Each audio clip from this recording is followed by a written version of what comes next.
What's going on, guys? You're watching AutoBliss, and in today's video we're going to be reviewing the 2020 RAV4 Limited.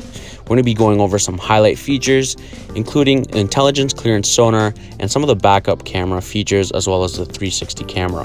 With that being said, let's get started with this video.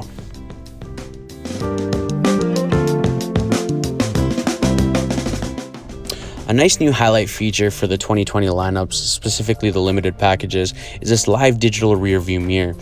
This is actually one of my personal favorites. It actually allows you to be able to see a live feed of your back surroundings. So let's say you're going to the airport, you've got a bunch of luggages in the back, or you've just got a bunch of your stuff in the back trunk area and you just aren't able to see visibly behind you. This feature basically allows you to see a nice live feed, which is very, very helpful.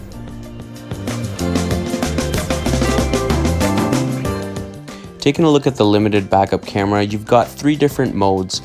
The first one being a wide angle view camera, as well as the second one being a more close-up view angle. And the third one being a nice 360 camera view mixed in with your wide angle view.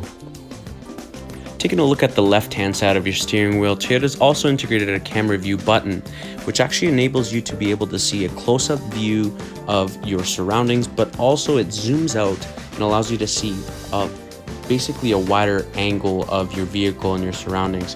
This feature is available at any time, even when it's parked, which can be very helpful and handy in tight spaces.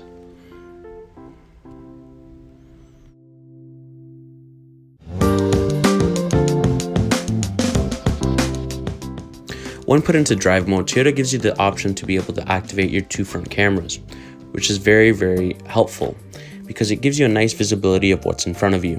But it also gives you an option to be able to see your 360 camera on the right hand side. And it works perfectly and hand to hand when you're trying to get out of tight spaces and being able to move around.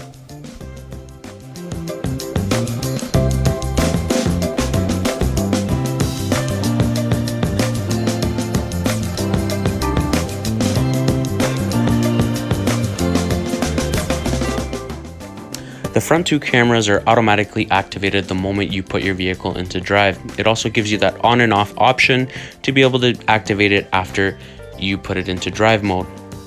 But it also deactivates the moment that it goes above 20 kilometers per hour.